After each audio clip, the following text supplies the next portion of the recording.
Lights. Moisturizer. A little too much. Too much. Ooh, not in the mohair. Oh well. Action. Hey everyone, and welcome back to the CorradoLark. The CorradoLark Nerdcast. Well, I mean, kinda. We'll get to the knitting, but first off, hi, I'm back. We're gonna film some things. Let's just say, I've gotten into the groove. I got my little lighting kit. We're ready to go. We're gonna do this.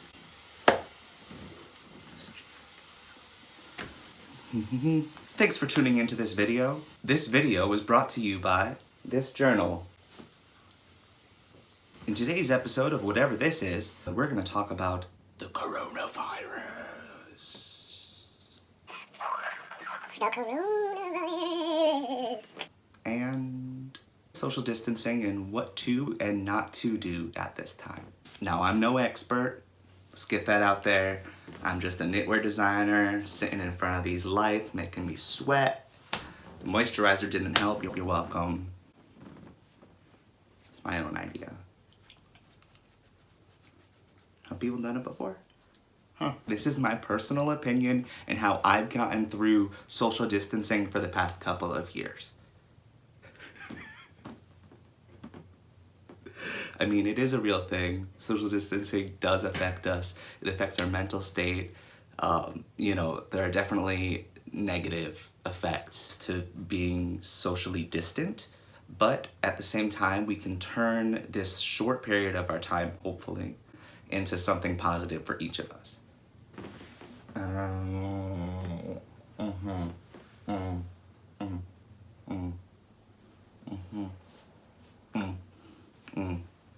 Woo! White flag. We surrender. Coronavirus, don't take us. Don't take you. We're gonna get through this. We're gonna be safe. It's gonna be okay, everyone. Let's just put it that way. That's where we have to start.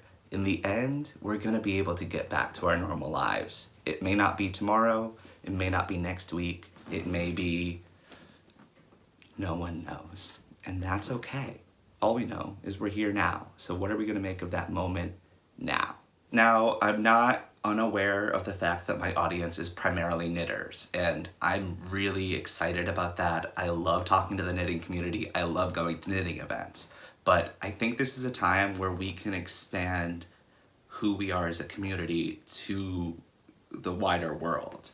There's a way for us to bridge what we've been learning in a society that's so intertwined, where when we seclude from that and we just start knitting and creating our own things that are our personal creations, we've begun a survival tip that I think a lot of people need. It's not easy to be not near people for days on end. I'm fortunate, I live with people, they're around still, if we can call that fortunate.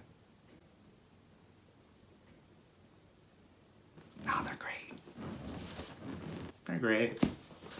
Cool people. Learning to do their dishes. So in this video, I'm gonna talk about the things maybe you could do, or maybe things you probably shouldn't do in this time with so much social distancing, and we already are so far apart from each other geographically. We can now stay connected in a world that is virtual. So let's take advantage of that. I don't mean too much advantage of that. I guess that's my next point. First thing on my list is to find a way to get outside. Even if it's for a short period of time, you may be in an extremely densely populated area. Highly dense. Not highly dense. So find a way to go outside. That could be going for a walk. That could be going to the grocery store. Just be careful and stay your distance from people at this point. Again, this will change. Change happens, that's part of life. It might be a good time for you to adopt a pet if you have the space and you're capable. It's a great time to have something cuddly to go home to. Or you could adopt some mohair. Mohair is nice and cuddly. There's something about sunlight and how we react to it. It makes us feel good. It makes us feel like we're alive. And in a time when we're inside all the time, that's invaluable.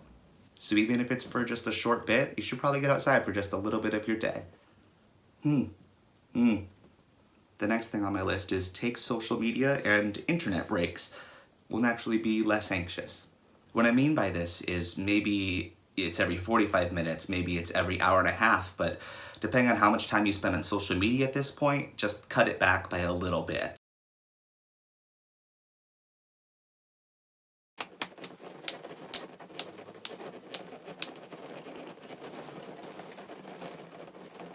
This is really vital at this time because our inclination is to delve so far into social media and staying connected that way that we may actually distance ourselves further. So it's really important that we take the time for ourselves to step away. Just take one step out and look at it and go, okay. This includes you, Mom, and includes Law and Order. You've seen them all. You know it. Continue cleaning the crowd. It's a good use of your time, I guess. It's not dirty, though. One thing you can do is knit, obviously.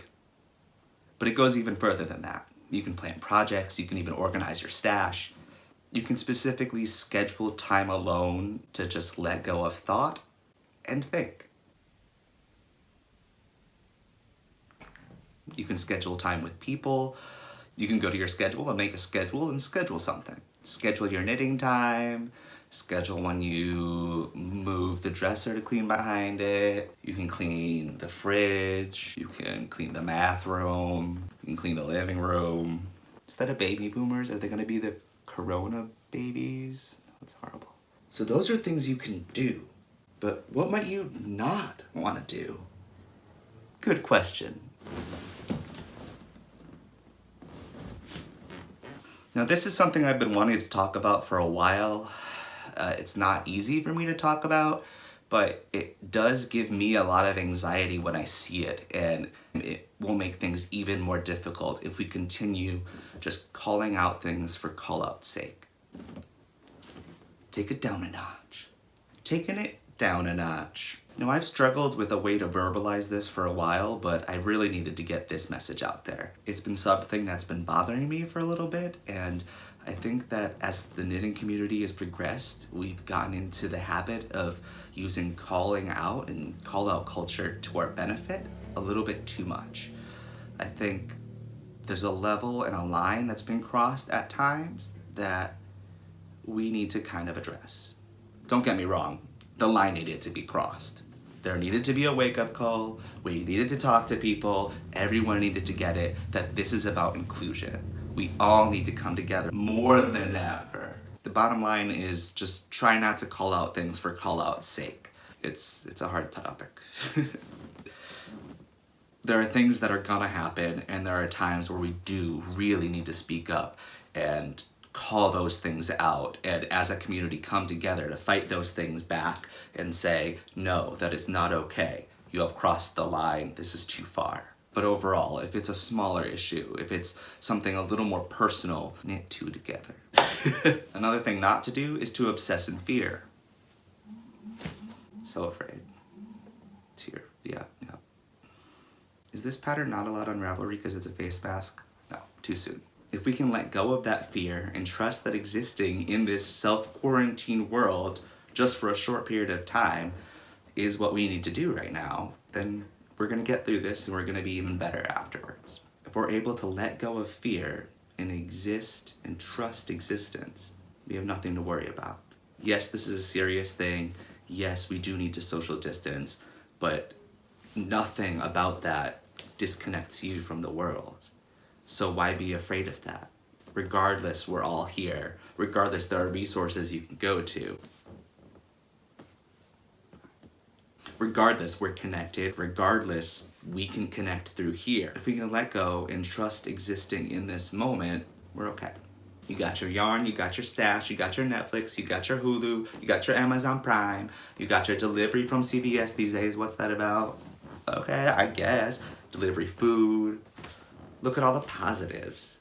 I know things are gonna be difficult for some people. Things might be difficult here. I don't know. I live in New York City. New York City is where it is everywhere. Of course, I've been self-quarantined for like too long. I have been self-quarantined for a while and there's no reason to worry. Everything's going to be fine. And now to a little bit of knitting content. Boop. squeezed your little lens. Boop.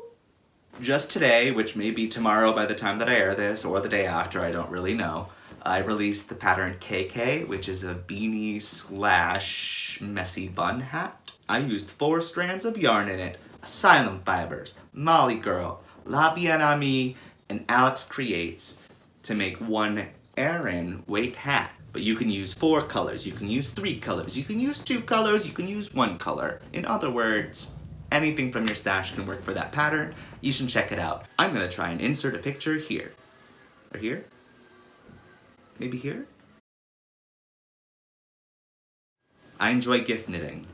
I enjoy gift designing. I don't do that when it's like yarn support, like I tend to keep those gifts,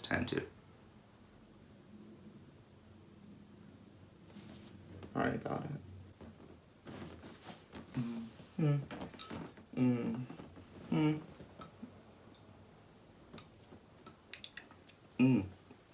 Iced coffee. And you might ask, why did I release that pattern right now? Good question, I know. Danny, Gemma Darlings. It's because of Danny Gemma Darlings, Danny Gemma D. I released the pattern called Gemma D as well for her. But you know what she said? She said, Gemma Darlings D stash. Yeah, you wife, yarn wife. Because she said that I don't like to use bright colors. Bright colors. CorradoLark doesn't like bright colors.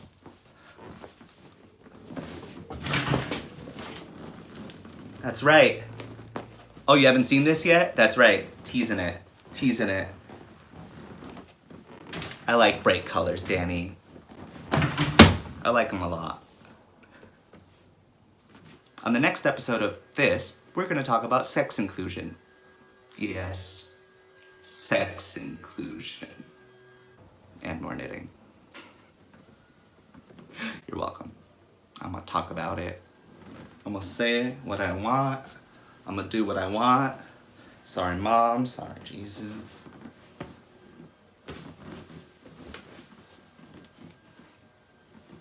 And to close this episode out, I have wrapped myself in the Lucia Marie shawl a slightly different way. And we're gonna talk about this skein of yarn right here.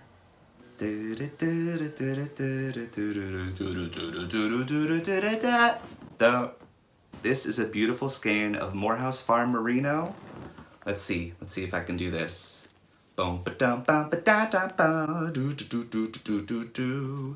Hey, yeah. Do you see that skein of yarn? It's a lace weight. Another lace weight. It goes with some other skeins that are on my Instagram profile. You can see what I'm gonna do with it there, so I'm not gonna talk about it here. Moroccan Spice. And that's all we got, folks. Thanks for tuning into this beautiful episode, glorious episode, this thing that I put together about the coronavirus and social distancing and how we can all get through it, and we're gonna get through it. It's gonna be fine. It's gonna be okay. I keep telling myself that. You're gonna keep telling yourself that. We got this. Bye. It's the CorradoLark, CorradoLark, CorradoLark Knitcast podcast channel. Yeah.